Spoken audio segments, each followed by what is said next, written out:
हम लोग international economics पढ़ रहे हैं। International economics.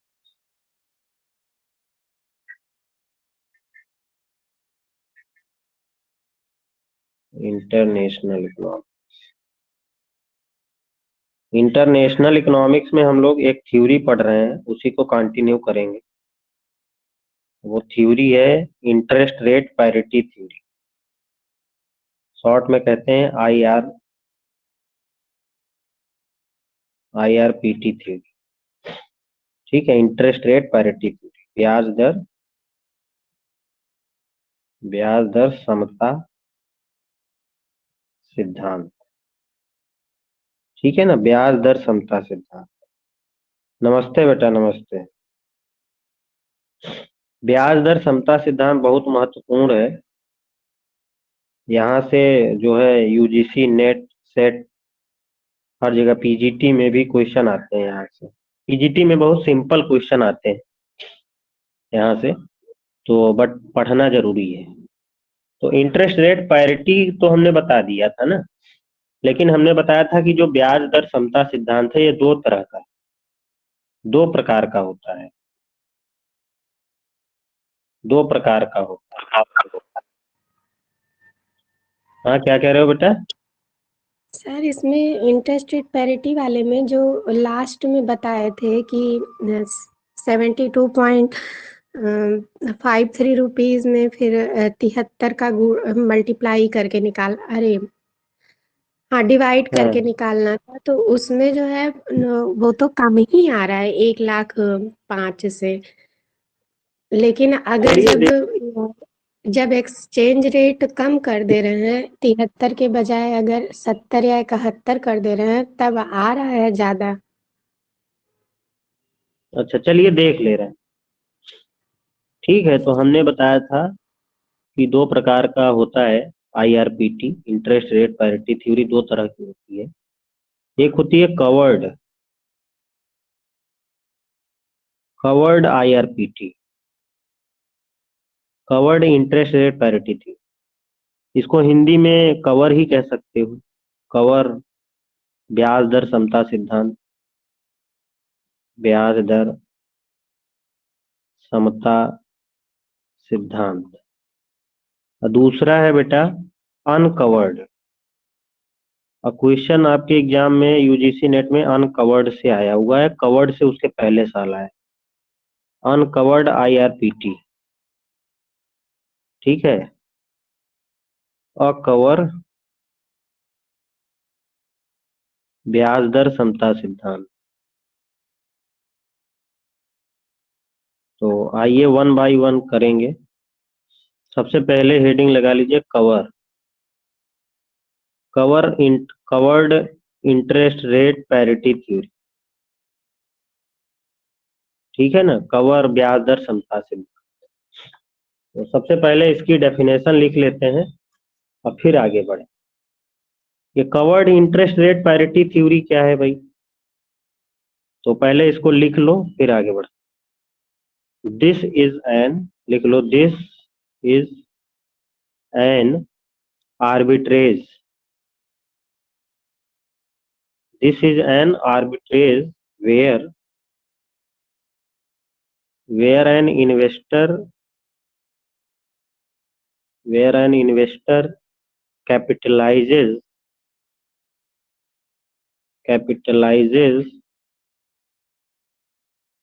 on the interest rate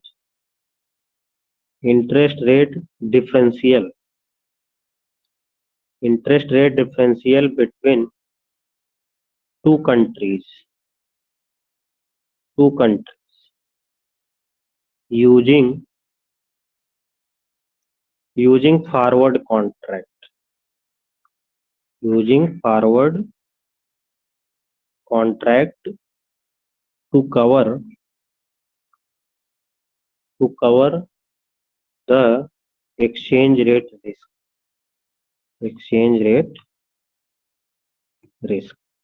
ये डेफिनेशन है covered interest rate parity. Hindi में क्या लिखेंगे? हिंदी में लिखो, ये वो आर्बिट्रेज है आर्बिट्रेज है जिसमें निवेशक ये वो आर्बिट्रेज है जिसमें निवेशक, गुड मॉर्निंग बेटा, गुड मॉर्निंग, जिसमें निवेशक ने ब्याज दरों में अंतरों, ब्याज दरों के लिख लो, ब्याज दरों के अंतरों के आधार पर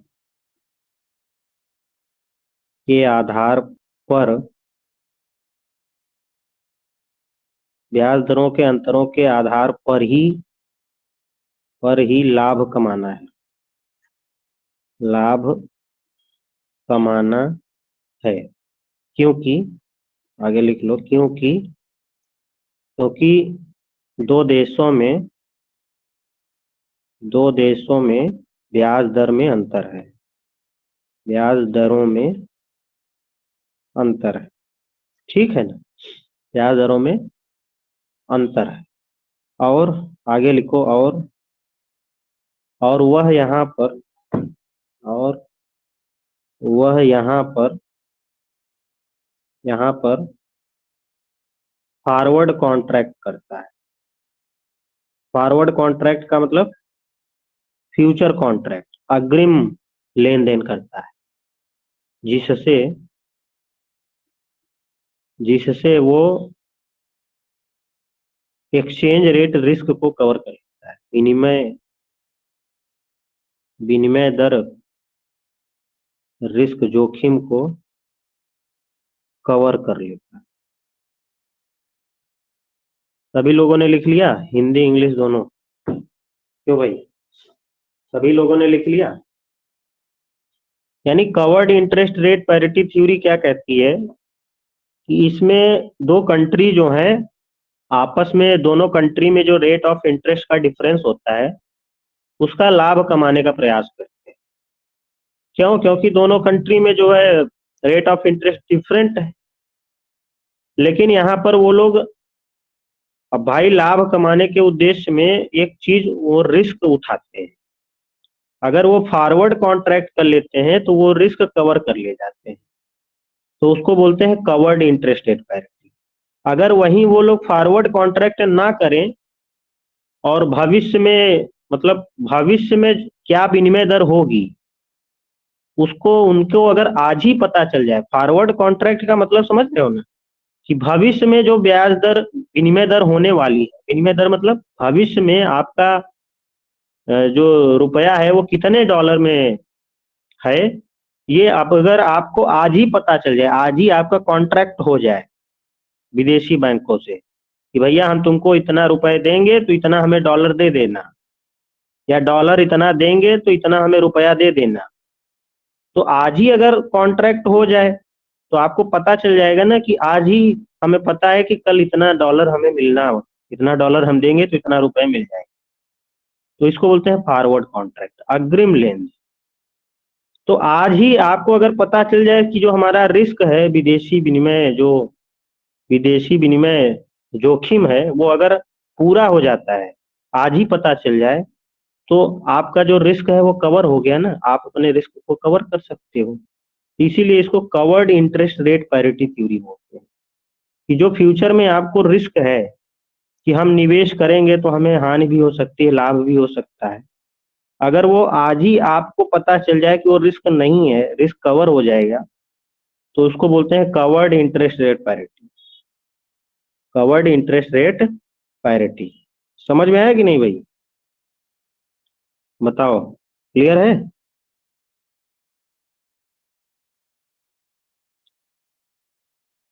गुड। अब इसका एक एग्जाम्पल लेते हैं, हमने उस दिन भी एग्जाम्पल लिया था आप लोगों को, आज भी ले लेते हैं, एक एग्जाम्पल लेते हैं। प्रतिमा बेटा, नेटवर्क में दिक्कत हो रही है क्या? चलिए एक एग्जाम्पल ले लेते हैं, एक उदाहरण ले लेते हैं जिससे पता चल जाएगा कि आखिरकार है क्या। मान लो मान लो भारत में रेट ऑफ इंटरेस्ट 8%। भारत में दो कंट्री हैं, मान लेते हैं भारत और अमेरिका। ठीक है, भारत और अमेरिका दो कंट्री हैं और भारत में ब्याज दर चल रही है मान लीजिए 8%। ठीक है, और अमेरिका में ब्याज दर चल रही है 10%। भारत में ब्याज दर चल रही है 8%, अमेरिका में 10%। तो अब एक निवेशक है, एक इन्वेस्टर है, वो इन ब्याज दरों के जो अंतर है अमेरिका और भारत में, इसका लाभ कमाने का प्रयास करेगा। एक निवेशक जो है, एक जो आर्बिट्रेजर है, आर्बिट्रेजर जो है ब्याज दरों के अंतरों का प्रॉफिट कमाने का सोचेगा। तो अब मान लो उसके पास दो ऑप्शन है। मान लो एक निवेशक है जिसके पास 70,000 रुपए है। मान लो अगर वो 70,000 रुपए भारत में निवेश करता है तो उसको कितना मिलेगा? मान लो जो स्पॉट एक्सचेंज रेट है, स्पॉट यानी तुरंत तत्कालिक जो विनिमय दर है उसको स्पॉट एक्सचेंज रेट बोलते हैं। स्पॉट एक्सचेंज रेट तत्कालिक विनिमय दर है, मान लो $1 बराबर है 70 रुपया। $1 बराबर है 70 रुपए। गांव आ गई हूँ। अच्छा, अगर नेटवर्क में बेटा दिक्कत हो ना तो रिकॉर्डिंग देख लीजिएगा, क्योंकि गांव में थोड़ा सा ना नेटवर्क दिक्कत करता है। तो स्पॉट एक्सचेंज रेट $1 बराबर 70 रुपए। तो अगर एक आदमी है, मान लो पहला केस लेता हूं, मान लो राम है, राम 70,000 रुपए भारत में निवेश करना चाहता है, भारत में निवेश करना चाहता है, भारत में निवेश करना चाहता है। तो उसको कितने का प्रॉफिट होगा भाई? उसको एक साल बाद, तो एक साल बाद उसको कितना मिलेगा?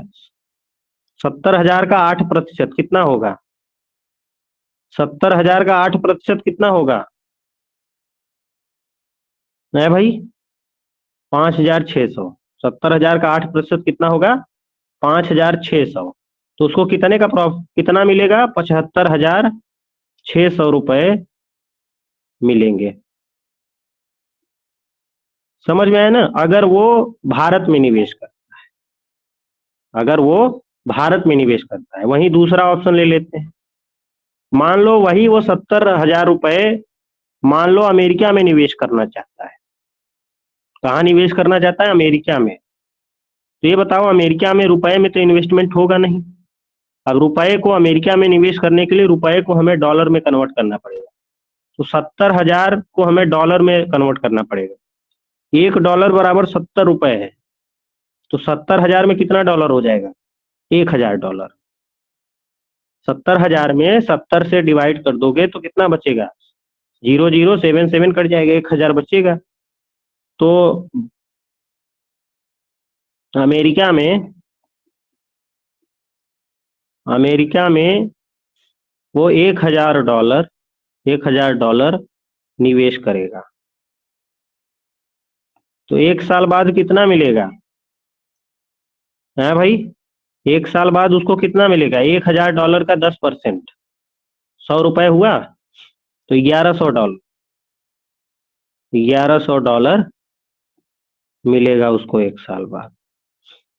अब ये बताओ, राम भारत का है मां, राम कहाँ का है? भारत का। तो अमेरिका में निवेश करता है तो $11,100, भारत में निवेश करता है तो 75,600 रुपए में। राम हमने कहा भारत का है, तो मान लो अगर अमेरिका में निवेश करता है राम, तो राम को $1,100 मिलते हैं। ठीक है, तो अब राम इस $1,100 को कन्वर्ट कराना चाहता है रुपए में। तो मान लो एक साल बाद जो विनिमय दर है वो एक, मान लेते हैं सपोज दैट, मान लो एक साल बाद भी जो एक्सचेंज रेट है, विनिमय दर है, वो $1 बराबर 70 रुपया ही है। तो $1,100 को रुपए में कन्वर्ट कर दो, $1100 को 70 में गुणा कर दो, कितना बचेगा बेटा? 1100 इंटू 70 कितना हो जाएगा है? 1100 इंटू 70 कितना हो जाएगा? 11 सत्ते 77, 77,000 रुपए। अब तो देखो यहाँ पे दो सिचुएशन है। राम भारत में निवेश करे, भारत में निवेश करे तो कितना होगा उसको? 75,600 रुपया प्रॉफिट होगा, इतना मिलेगा एक साल बाद। अगर राम अमेरिका में निवेश करेगा तो कितना मिलेगा रुपया में? 77,000 रुपए। तो आर्बिट्रेज गेन उसको कितना हुआ बताओ भाई? आर्बिट्रेजर को प्रॉफिट कितना हुआ है? आर्बिट्रेजर को प्रॉफिट कितना हुआ? 77,000 माइनस 75,600, यानी 1,400 का प्रॉफिट होगा। तो इसको बोलते हैं आर्बिट्रेज प्रॉफिट। इसको क्या बोलते हैं? Arbitrage profit. यहां तक क्लियर है? बताओ, यहां तक समझ में आ रहा है आप लोगों को? बताओ भाई।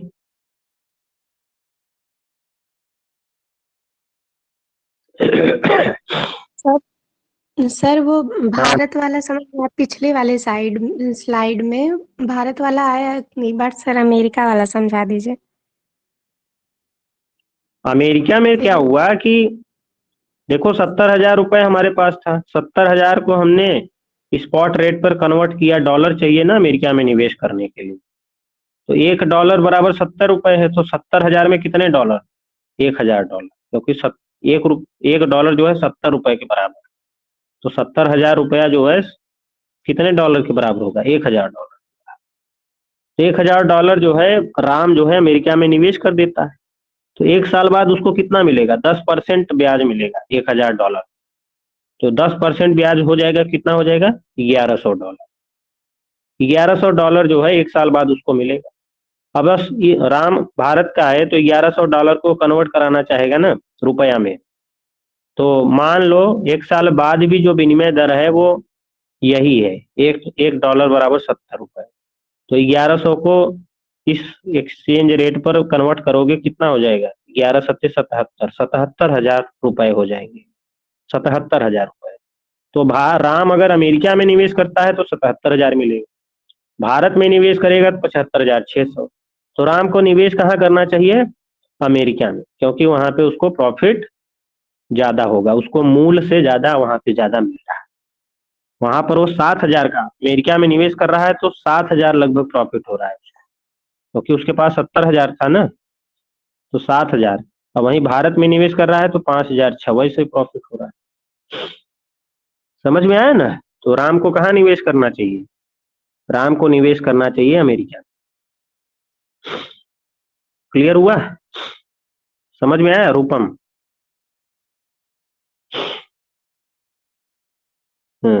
सभी को क्लियर है ना?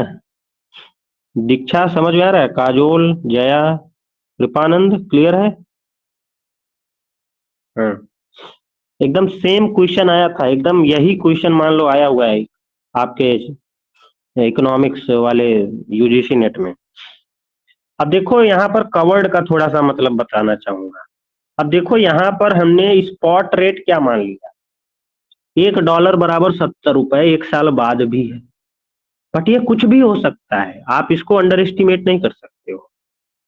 यानी विनिमय दर एक साल बाद क्या होगी, ये तो हमने एक मान लिया ना कि $1 बराबर 70 रुपए ही हो, मान लो एक साल बाद।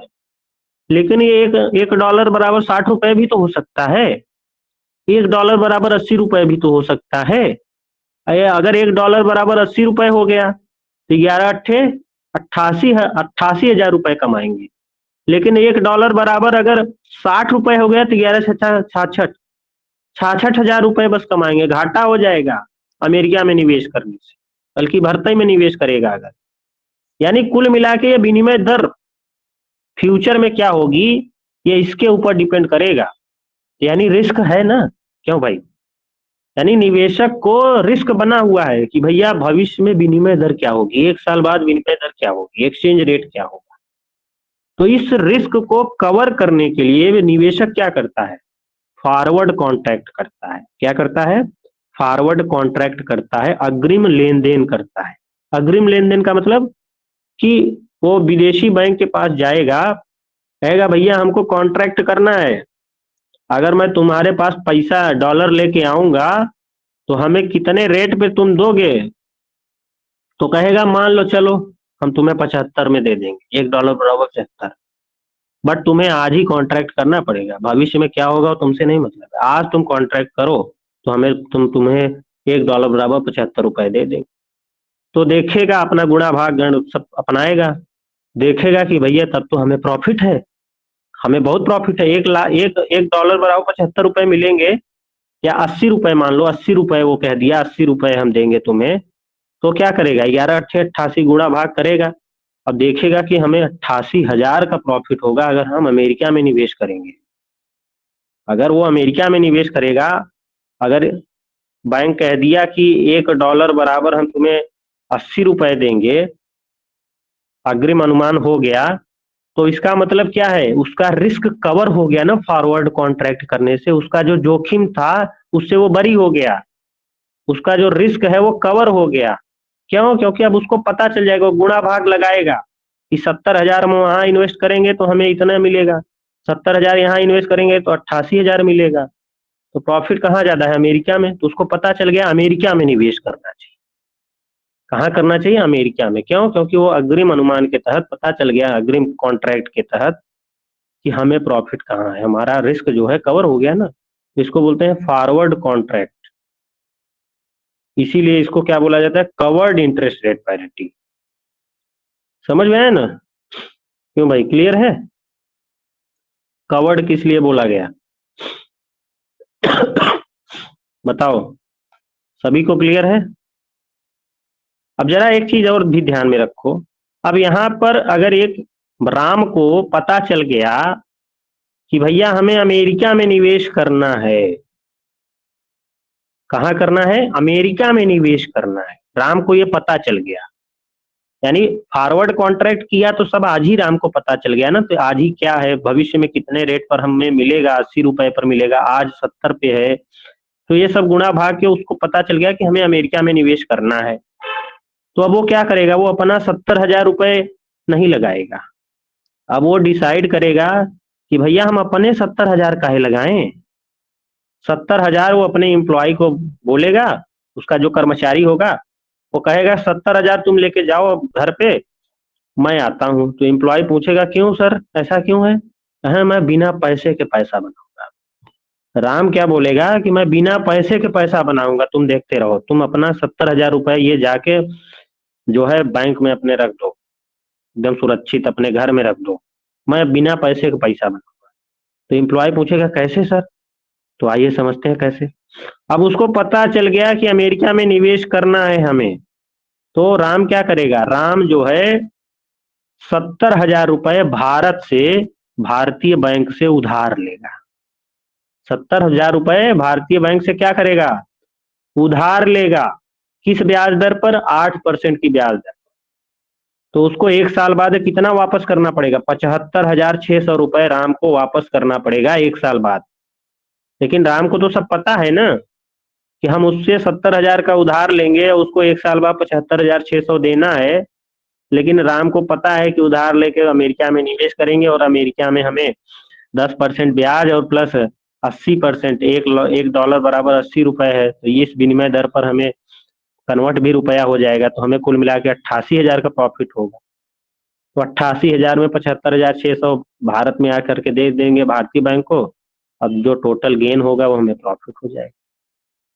समझ में आया, क्यों भाई, क्लियर है ना। बताओ, यहां तक सभी को क्लियर है। गुड। तो ये है covered interest rate parity, covered interest rate parity. देखो एक फार्मूला भी है, अगर आप लोग चाहोगे तो मैं बता दूंगा।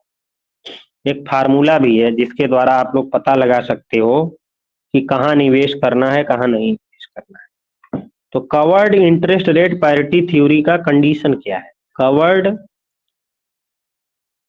कवर्ड IRPT की शर्त क्या है, कंडीशन क्या है? कंडीशन है F minus S divided by S. F क्या है?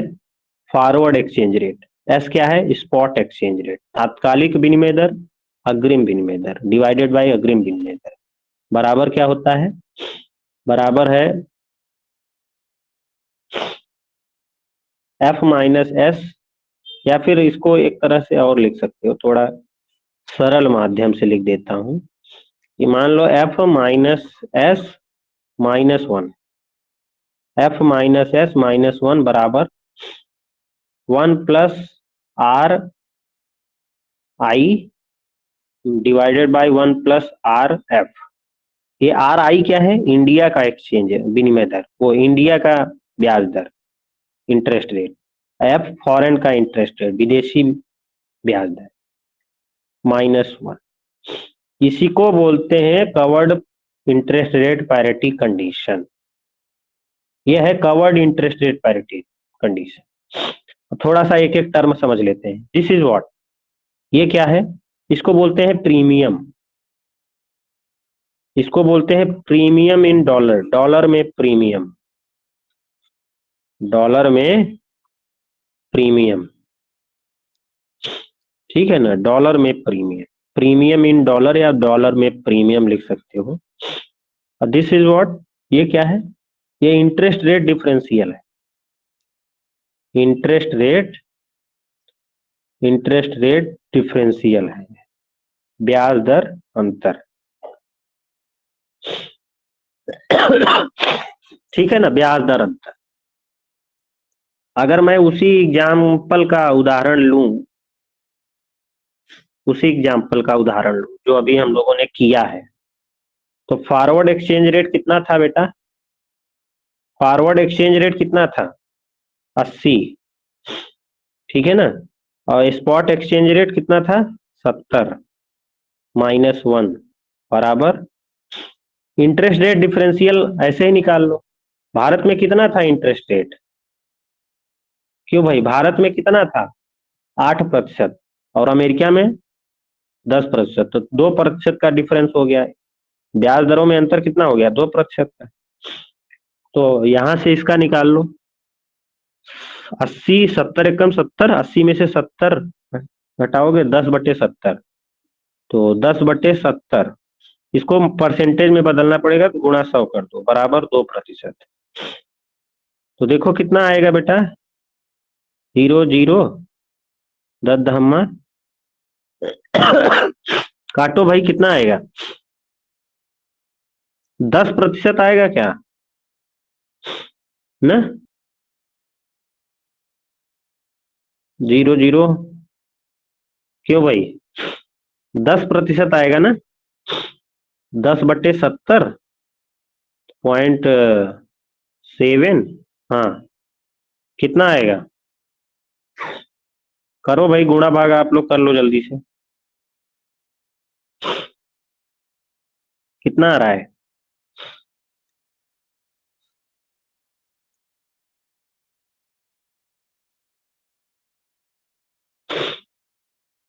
किसी ने किया?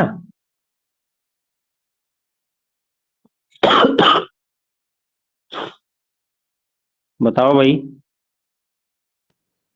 10/70 कितना आया? 14.28। 14.28 ना? सही से की हो ना? हाँ, 14.28 गुणा 100 कर दो, 10/70 का कितना आया, फिर गुणा 100 करना है परसेंटेज निकालने के लिए। सर पूरा टोटल बताए हैं, टोटल 14.28। अच्छा, 14.2% आया है प्रीमियम, ये ग्रेटर देन है 2%, यानी जो डॉलर पर जो प्रीमियम है वो ज्यादा है इंटरेस्ट रेट डिफरेंशियल से। तो इसका मतलब क्या है? इसका मतलब आप विदेशों में इन्वेस्ट करोगे। कहाँ निवेश करोगे? विदेशों में। अगर ब्याज दर में अंतर ज्यादा होता तो भारत में निवेश होगा, अगर डॉलर में प्रीमियम ज्यादा है तो डॉलर में निवेश करोगे, यानी विदेश में। तो देखो विदेश में निवेश हो रहा है। और हमने देखो समझ करके भी क्या निकाला था कि अमेरिका में ही निवेश करना है, यहां से भी अमेरिका में ही निवेश लग रहा है। ठीक है ना। इंटरेस्ट डॉलर में प्रीमियम का मतलब समझते हो, रूप एक तरह से ये डेप्रिसिएशन रेट को भी बताता है। डेप्रिसिएशन रेट कि भारतीय रुपये कितना ज्यादा डेप्रिसिएट हो गई। किसी भी करेंसी का ज्यादा मूल्य ह्रास भी बहुत हानिकारक होता है। अमेरिका में 14% मूल्य ह्रास हो गया, तो मूल्य ह्रास ज्यादा हो गया ना भारत के भारतीय रुपए का, इसलिए भी भारत में हम निवेश नहीं करेंगे, अमेरिका में। तो इसकी दो कंडीशन है।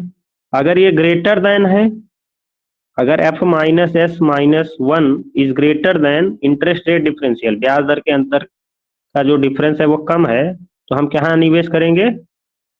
विदेश में। अगर ये इस तरह है, ब्याज दर में अंतर ज्यादा है, इंटरेस्ट रेट डिफरेंशियल ज्यादा है और प्रीमियम इन डॉलर कम है, तो हम कहाँ निवेश करेंगे? भारत में, डोमेस्टिक। ठीक है ना। बताओ भाई, सभी को क्लियर? चलें आगे। अब ये बताइए कि देखो, कवर्ड आसानी से समझ में आ गया। अब अनकवर्ड बहुत आसान है। अगर कवर्ड समझ में आ गया तो अनकवर्ड में कोई समस्या नहीं होगी। अनकवर्ड आईआरपीटी यानी अनकवर ब्याज दर समता सिद्धांत। अनकवर्ड में क्या होता है? फॉरवर्ड कॉन्ट्रैक्ट नहीं होता। देखो अनकवर्ड, वहां पर हम लोग रिस्क को कवर कहां से कर रहे थे? फॉरवर्ड कॉन्ट्रैक्ट करके। यानी फ्यूचर में क्या विनिमय दर होगी आज ही हमें पता चल जाती थी फॉरवर्ड कॉन्ट्रैक्ट के जरिए। तो हमें जो अनसर्टेनिटी थी, जो अनिश्चितता थी कि विनिमय दर भविष्य में क्या होगी, उस हिसाब से हम अपने रिस्क हमें होगा, तो रिस्क को दूर करने के लिए हम फॉरवर्ड कॉन्ट्रैक्ट कर लेते थे, तो हमारा रिस्क कवर हो जाता। लेकिन अनकवर्ड में हम फॉरवर्ड कॉन्ट्रैक्ट करते ही नहीं। अनकवर्ड में हम फॉरवर्ड कॉन्ट्रैक्ट करते ही नहीं है, इसलिए रिस्क हमेशा बना रहता है, तो उसको बोलते हैं अनकवर्ड। खत्म बात। ठीक है ना। तो ऐसे लिखेंगे, डेफिनेशन लिख लीजिए। This is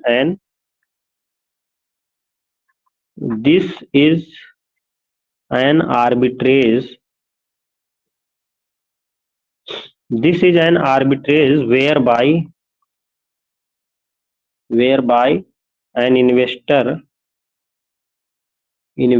capitalizes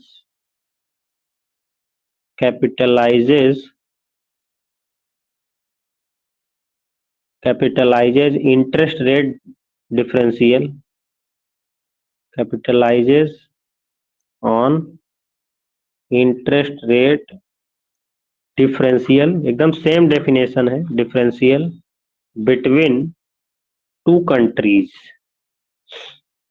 countries but अब देखो यहां अलग हो गया, but the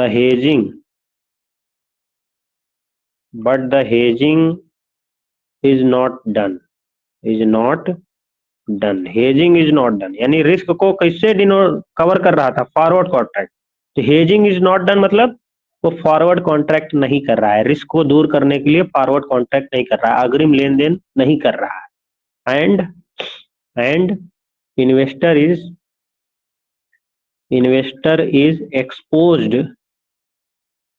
exposed to exchange rate fluctuations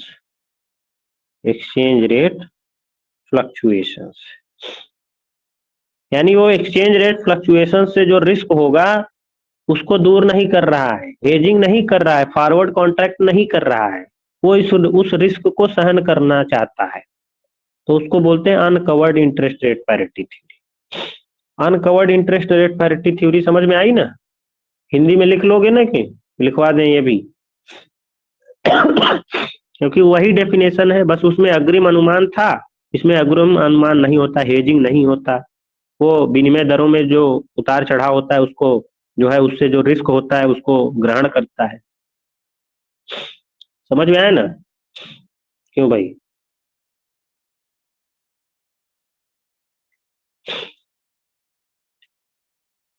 अब uncovered interest rate parity condition क्या है? कंडीशन क्या है, शर्त क्या है, लिख लो, बहुत इंपॉर्टेंट है। कंडीशन है आई डी, ये आई डी क्या है? डोमेस्टिक इंटरेस्ट रेट, यानी घरेलू ब्याज दर कितना है। घरेलू ब्याज दर बराबर विदेशी ब्याज दर यानी foreign rate of interest plus plus ये वर्ड बहुत इंपॉर्टेंट है, R E minus R divided by R. इसको क्या बोलते हैं? Expected variation in exchange rate. ये होल टर्म क्या है? Expected variation, expected variation in exchange rate, यानी विनिमय दरों में संभावित परिवर्तन। संभावित परिवर्तन, देखो कितनी इंपॉर्टेंट वर्ड है ये, कि वहां पर हमें कितना एक्सचेंज रेट होगा पता चल जाता था कवर्ड में, क्योंकि अग्रिम अनुमान करते थे। भविष्य में क्या होगा बैंक पहले ही बता देता था, इस रेट पर तुम्हारा हम डॉलर लेंगे, टेंशन ना लो, आराम से जाओ जहां मन हो वहां इन्वेस्टमेंट करो। लेकिन अनकवर्ड में हमें पता ही नहीं है भविष्य में क्या होने वाला है ब्याज दर, तो वहां पे हम लोग क्या निकालते हैं? Expected variation in exchange rate, यानी कितना एक्सपेक्ट, विनिमय दरों में कितना संभावित परिवर्तन है, तो ये हम लोग निकालते हैं, या करेंसी प्रीमियम भी इसको बोलते हैं। समझ में आया ना? क्यों भाई, क्लियर है ना?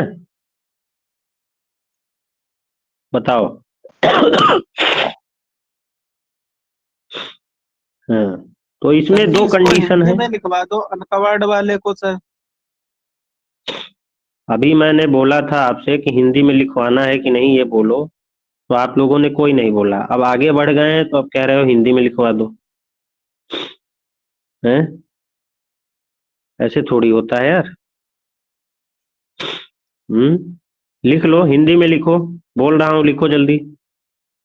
यानी ये वो आर्बिट्रेज है जिसमें, ये वो आर्बिट्रेज है जिसमें निवेशक ने ब्याज दरों के अंतरों का के आधार पर, ब्याज दरों के अंतरों के आधार पर लाभ कमाता है, लाभ कमाना चाहता है, लेकिन लेकिन वह हेजिंग नहीं करता, हेजिंग नहीं करता, यानी अग्रिम लेन देन नहीं करता।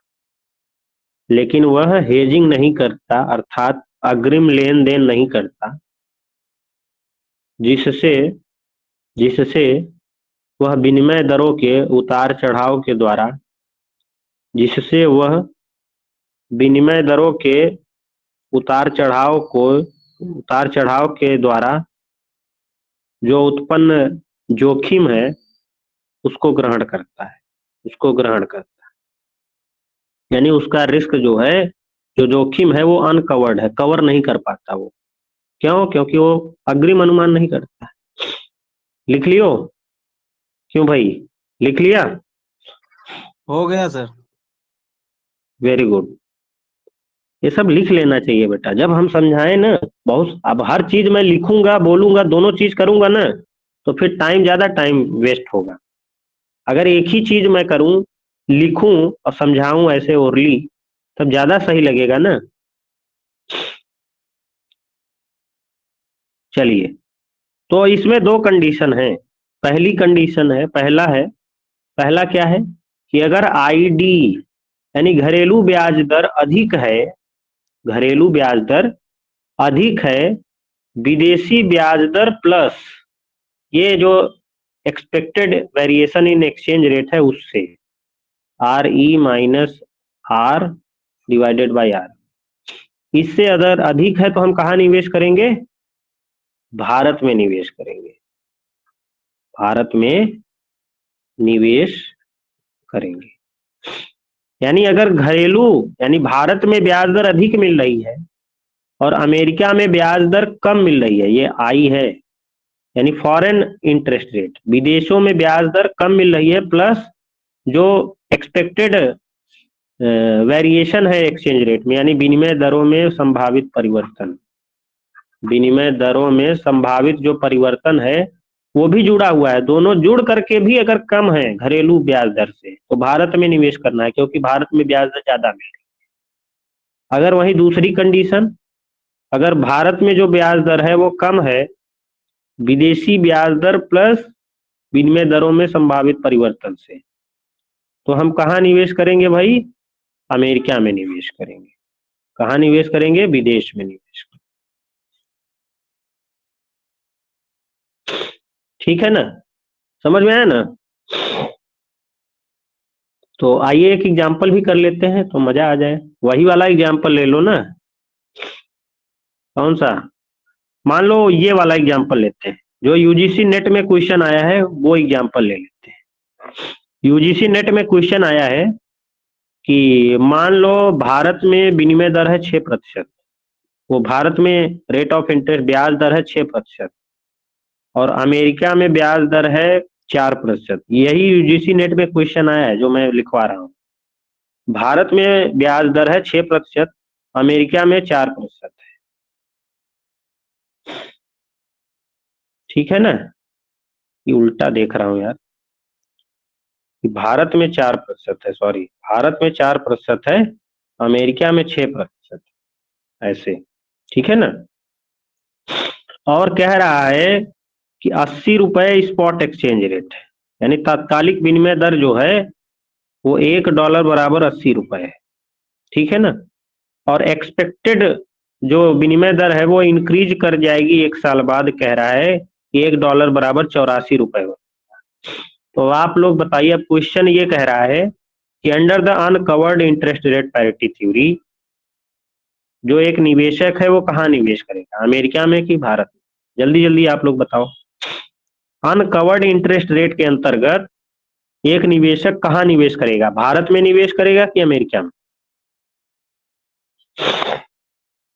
बताओ भाई।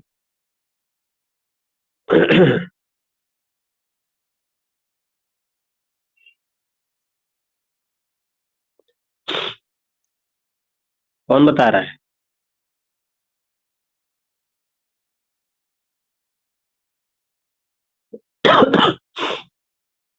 हाँ बेटा,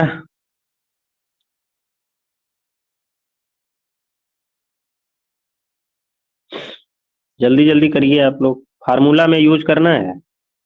एक्सपेक्टेड आर ई कितना है? 84। आर ई कितना है? 84। आर कितना है? आर कितना है? 80। ठीक है। और आई डी कितना है? I D 4%। और आई एफ कितना है? 6%।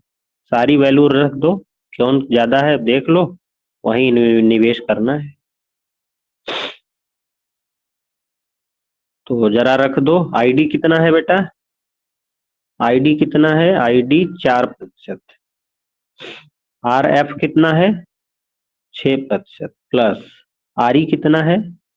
84 माइनस 80/80। 84 में से 80 घटाओगे, 4/80। 4/80 कितना होता है? 8 एकम 8, 8 दूनी 16, ओ 8 विदेश 4 में करेगा। दूनी 1, 20, 20×5 100, 5% आएगा। प्रतिशत में बदलोगे तो ये 5%, यानी एक्सपेक्टेड जो वेरिएशन है विनिमय दरों में, जो संभावित परिवर्तन है वो 5% आएगा। तो 5, 6, 5, 11%, यानी विदेश में निवेश करेंगे। इधर 11% आ रहा है, इधर 4%, इसका मतलब अमेरिका में निवेश होगा। तो यही आंसर सही था। जो रुपए का जो फ्लो है वो कहाँ जाएगा, जो फंड है उसका फ्लो कहाँ जाएगा? बाहर निवेश होगा वो। समझ में आया ना? क्यों भाई, क्लियर है? बताइए। बताओ भाई, सभी को समझ में आया है? शिक्षा समझ में आ रहा है? काजोल, कृपानंद, अवधेश, समझ में आया? ये क्वेश्चन मैंने क्विज में भी करवाया था। तो ऐसे ही क्वेश्चन होंगे, अनकवर्ड के ऐसे होंगे, कवर्ड के उस वाले फार्मूले से कर ले जाओगे। आप मौखिक भी कर सकते हो इन सबको, कोई जरूरी नहीं फार्मूला यूज करो, मौखिक भी कर सकते हो। ठीक है ना? तो चलिए आज यहीं तक करते हैं, बाकी का